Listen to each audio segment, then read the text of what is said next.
Okay, one more pretty short one, and then we're done with this week's stuff. This material we'll use a little bit on Wednesday, but more on Thursday.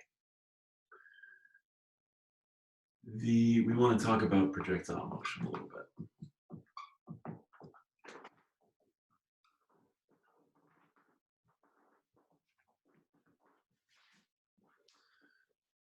The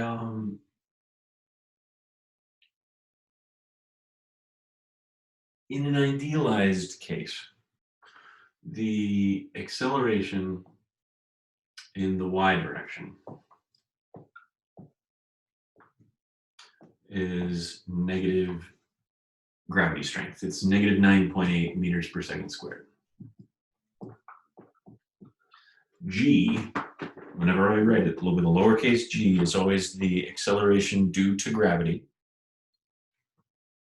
And it's always a positive quantity. So if we want a downward directed, we got to use a negative g. The acceleration in the horizontal is 0. And again, gravity is vertical. If we can ignore the air, then there's nothing affecting the motion horizontally. The only thing affecting the motion, once it has been launched, is gravity. So we start by projecting a thing, pushing, launching, firing, whatever verb you'd like to use, in some direction, theta, with some initial speed. Some initial speed in the theta direction.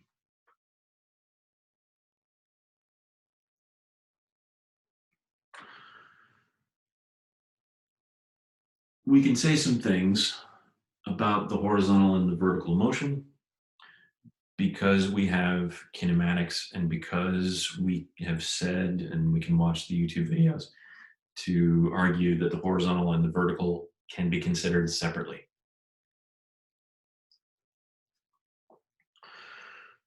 Okay, cool.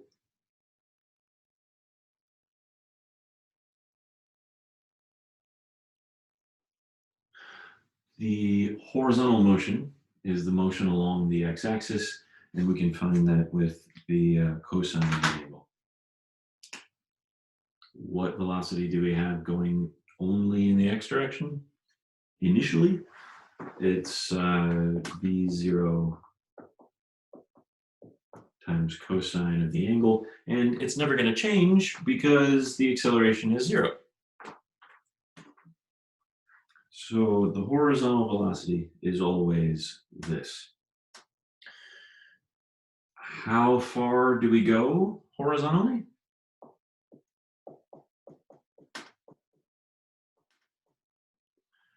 It depends how long we spend in the air.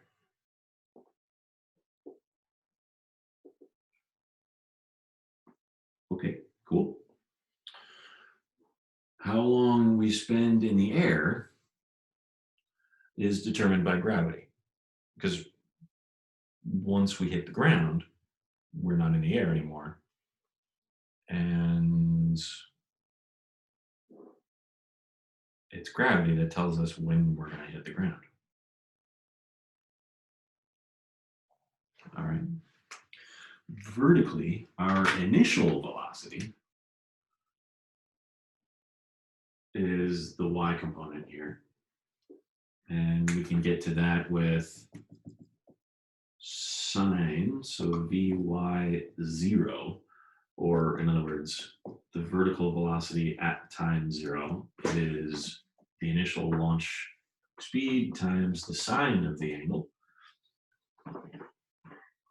The speed we have at some other time, vertically, vy of t would be vy0 plus ayt. That's one of our kinematic formulas for constant acceleration.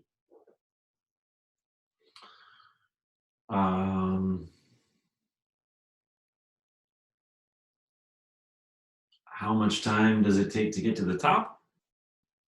Well, at the top, we cease moving up and we start moving down. That's what a top looks like. So if our vertical velocity up, it becomes less and less and less up and then switches to down, it must mean there was a zero crossing in the middle there. We had a positive velocity and then a negative one, so we must have had a zero in the middle. When the velocity is zero, at what time is that? V0 sine theta plus negative g t. So V0 sine theta over g. That's the time that it takes to get to the top.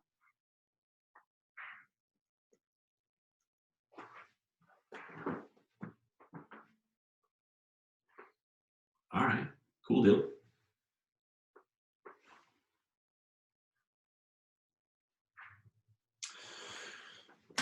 But that's not the total flight time because we've only reached the top of the trajectory.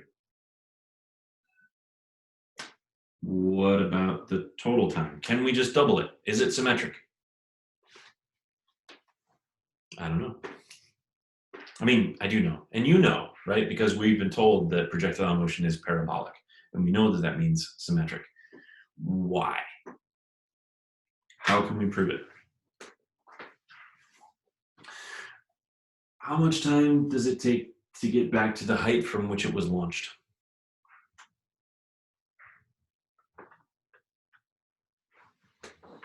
I use a different color.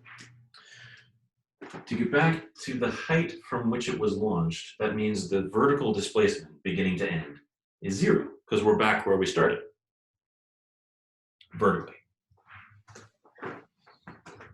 So if delta y is equal to zero for some particular interval, let's see, we've got a formula that looks like this.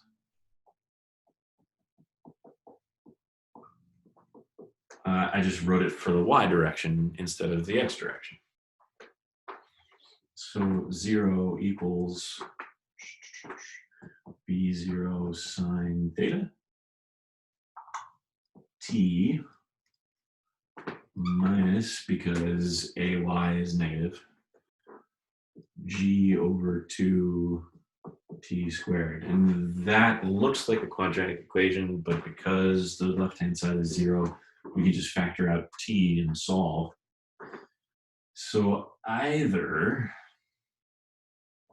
t is equal to 0 or b0 sine theta minus g over 2t is equal to 0, because the zero product rule lets us do that. So if t is 0, we haven't started yet, we're still at the launch point.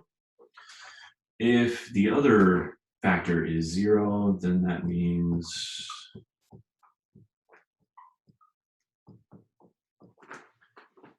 and yes, it is just doubled. All right, so now at least we know that the time is symmetric. This is the total flight time, at least.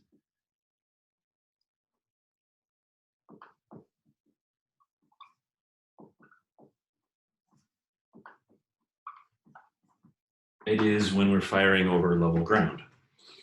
If we were firing from a cliff so and so high, then there's more time involved because we have to get past the height we were fired from down to the ground. So this method will work.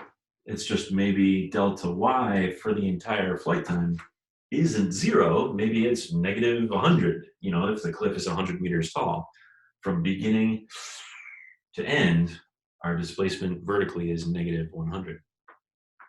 So we might need the quadratic formula in some situations. Over level ground, you know, if this is the ground and we're just firing up and back down, or if all we want to do is talk about a return to the launch height, this is good. So we could figure this out. That's great. What I really wanted to mention And the reason why I'm including this segment, we have seen, I guess, that it's symmetric in time, which I suppose means it's symmetric in space as well, which makes me think that it is, in fact, parabolic, but can we prove it?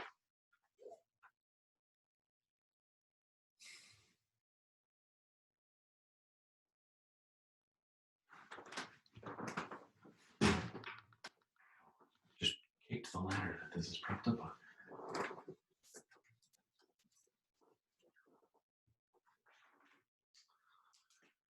All right. That equation I just erased looked like this.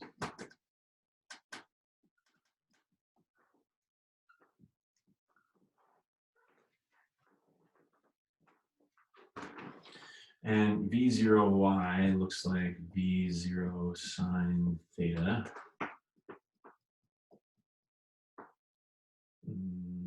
Sure. Switch it to G with a minus sign. You can do that. This is still delta Y.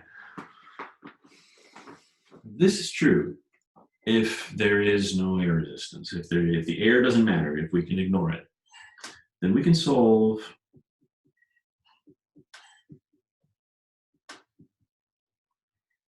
for T. That at all times, the horizontal distance we've traveled divided by the speed with which we're traveling horizontally tells us how much time we have been traveling. So this variable T, we could replace it.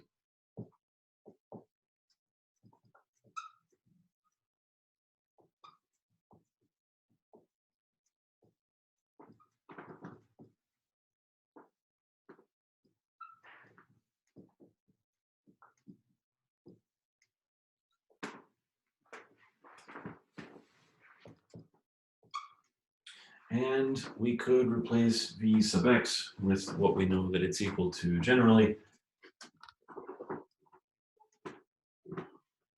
v sub 0 cosine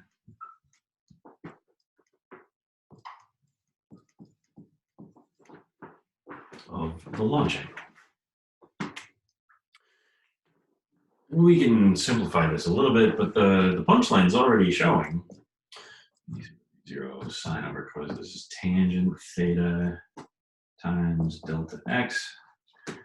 Minus, I'm going to clean this up a little bit.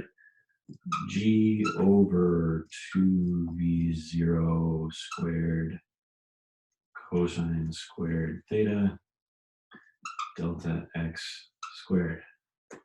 And now, yeah, that is a quadratic equation, y versus x.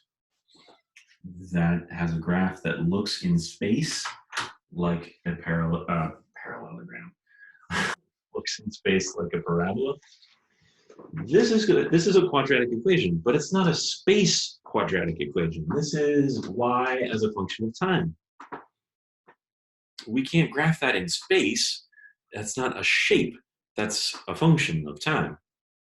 This is a shape in space. As we look at different as we look at different x coordinates, what are our y coordinates when we have those x coordinates? And the answer is that it's shaped like a parabola.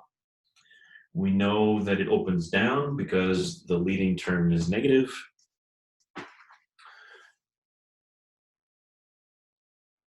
Cool stuff. Okay, I think that's what I want to present. That's enough material so that you are ready to apply these concepts on Wednesday and Thursday. Thanks, everybody.